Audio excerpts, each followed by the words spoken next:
Everyone thinks they have an idea of what madness is, but in reality you don't.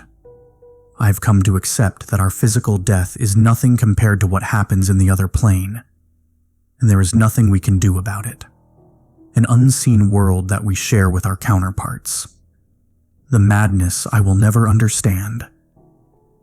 Yet, I was able to realize at a very young age that they will take us all a lot sooner than we think. You won't see or feel these creatures take you from this world. I don't even know why they do.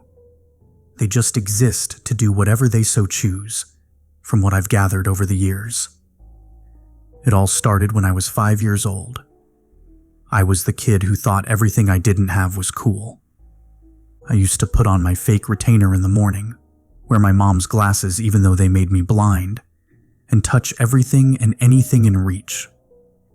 It stressed out my parents like no other, especially the day I fucked my whole world up on a family vacation. My parents took me to Disneyland one summer, and we lasted no more than an hour. We were walking through the shop area at the entrance when my mom had to use the restroom. My dad and I just waited outside as usual. I was just kicking my legs, minding my own damn business when I noticed a contact lens on the ground.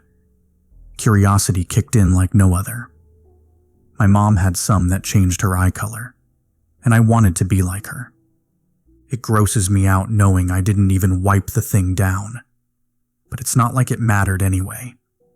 Nothing matters. I popped that thing in my eye and started wailing. I screamed so much I fucking passed out. Ended up waking up in the hospital a few days later with an eye patch. They had me heavily sedated while they tried to figure out how to fix my eye. Up until they realized there was absolutely nothing they could do. My parents were devastated when they heard that. They were afraid to extract it or even tamper with it in any way. They have yet to see such a phenomenon. The contact had fused to my eyeball, and the eye itself was pitch black as if my pupil took up the whole thing. Every time they touched it, the infection would visibly grow. Therefore, they decided to leave it alone with the assumption that antibiotics would do the trick. They were very wrong. I was on and off those things for years, and the infection didn't subside, nor did it grow. It just was, and that's what I lived with. I didn't look at my eye for so damn long. I guess I was scared since I always had it in the back of my head that I'd look at it again when it got better. But it didn't get better. Don't get me wrong. I would open it when I had the patch on because I didn't have to look at it.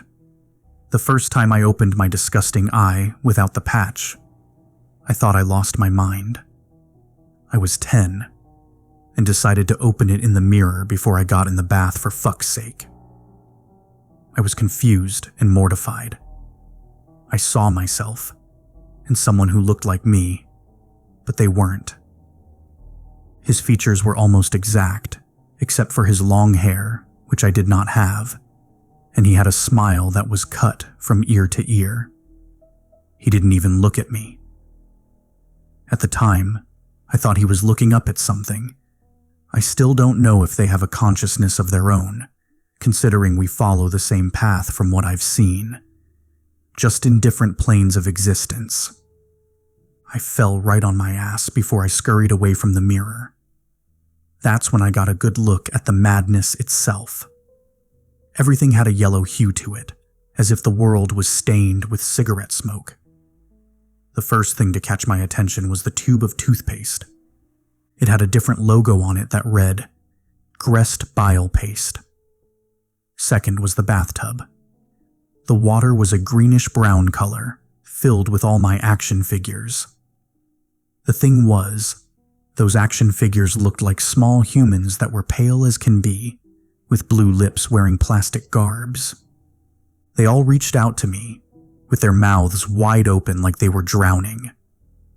I started screaming while I scrambled to find my eye patch. By the time my mom and dad kicked the door in, I was huddled up on the floor, crying. It took a few years of therapy to get the courage to look under my patch again. 7, to be exact. High school came around, and with that came peer pressure and fitting in.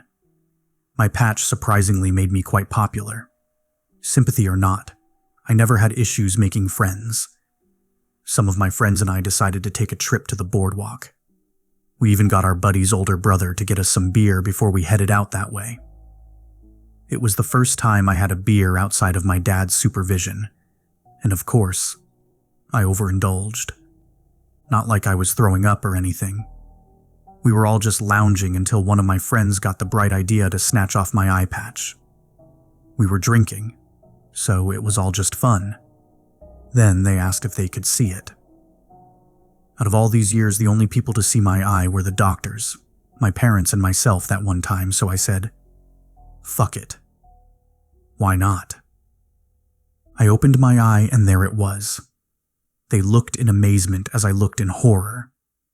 Both eyes saw a different but similar face on each of my friends.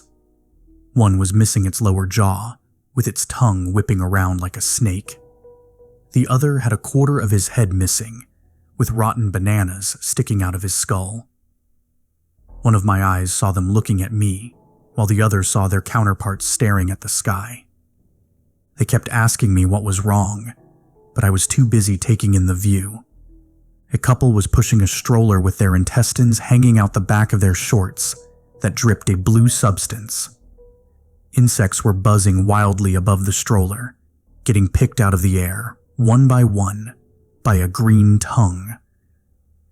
Naked vendors wore the pattern of their normal selves' clothes on their leathery skin as they passed out hot dogs with buns that legitimately looked like a butt with a cylinder of cement inside of it. Beachgoers leaving pieces of themselves that would scurry away as they ran through the sand to jump into the dingy, yellow ocean. All looking up towards the sun that wasn't there, with a smile painfully stretched across their faces. The reason why I keep saying they were looking at a sun that wasn't there is that it was replaced with some sort of eldritch being. A being that I have come to assume is a god, due to my lack of understanding. It was far closer than the sun could ever be. It was a pink mass that sat where the sun should be, with tentacles reaching out in every direction. The only tentacle retracting had one of our counterparts in its grip, with their arms stretched as if they were embracing it. The tentacles would bring them close to its shapeless mass until they were simply no more. They just vanished. Those few minutes felt like hours before I was finally able to snap out of it to close my infected eye again, just to see my friends staring back at me with my normal eye. I could feel their sympathy. I don't even think I blinked. At least they asked if I was okay. I just played it off like I was messing with them, and just left it at that. It was nothing more than another gaze into madness. Over the years, I would take off my patch to see both worlds for what they were, and that's when I began to accept what was going on. Whenever I looked through my infected eye during the day, the pink god in the sky would be closer, and our counterparts couldn't be happier.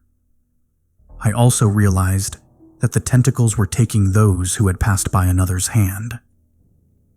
Not sure if it matters if you meant to kill the other person or not, but I watched a man get smacked by a car while I was people watching with my infected eye. The driver looked like an elderly woman in clown makeup, looking out at the god who floated over the cafe. She looked so happy. It was sick. The counterpart that was about to be struck almost seemed like they knew it was going to happen. He embraced the impact as soon as he stepped out into the street. It was very unsettling. He got hit, and one of those pink tentacles whisked him away when he hit the ground. In our reality, I watched an old lady hit a man with her car, and he couldn't have been more terrified. It was almost as if he was filled with fear to the point where he couldn't move out of the way. It's pointless to make sense of it. Do our counterparts embrace death while we fear it? I thought I knew until I took my patch off at night. I was always scared to, but there always comes a point of bravery or stupidity. Regardless, curiosity just confused me even more when I spent the night in my backyard. I lay there looking up at that night sky with my infected eye for the first time. The pink tentacles seemed to reach from the other side of the world, plucking our counterparts like they were nothing, and they loved it. The moon was a god of its own and was just as close. There sat an orange ball of fuzz where the moon should be. I initially thought my infected eye was finally dying out, assuming it had developed a cloudy spot. But that wasn't the case. Our counterparts were stretched thin through a purple beam. Each one reached back for the earth while they let out a silent scream in the night. I got a closer look when my neighbor's house was hit with that purple beam of light. It was like in the movies when alien ships would abduct cows and whatnot. It made everything look like it was doused in purple paint. Who knew light could drip? Shortly after, my neighbor Roger's counterpart floated up from their bedroom window. I've seen his counterpart plenty of times before. One eye was bigger than the other, and I believe his nose was inside out and upside down. And I can't forget about those 2 left feet. Ironically, that's something his normal self would joke about on occasion. He was wearing the bathrobe he usually wore, which was made of lint roller sheets. It always was covered in chip crumbs and critters whenever I saw him wear it. Anyway, he was holding onto the window of the house while his body just stretched. All he could do was scream in terror, and no one was able to hear him.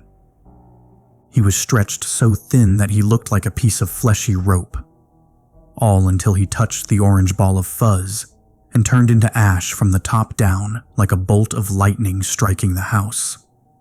Word around the block was that Roger had a heart attack that night in his bed, lying next to his wife, who found him dead the following morning. It was hard to sympathize, knowing what really happened. I was more scared than anything.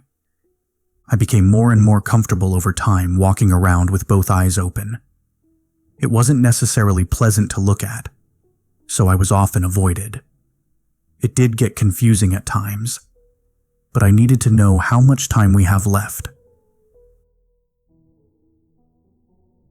Every day before that was a fight to not take a glance back into the madness to see their gods grow closer while all of you went about your normal lives, while your counterparts happily waited for their impending doom with smiles on their able faces in a world that made no sense. Now, I just spend my days in and out of cafes, or laid out on the beach withering away with my shitty eyes staring right at the sun. At least that's what you'd think, but that isn't the case at all. I see a pink eldritch god, or alien, or whatever it was, ripping more and more people every day. Every day it gets closer. Every day feels more hopeless than the last. Even with how close it is, I still could not tell you what it is. It covers the sky with its pink mass, taking our counterparts as they silently cry in happiness, all while those taken in the night cry out in pain and fear. It's like our troubles are its food, and it is the madness that drives us.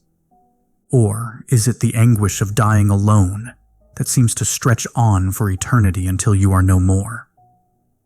I don't know, but I need to tell you this. They'll be here sooner than you think, and there is nothing we can do about it. So, if I must suffer, then why shouldn't you?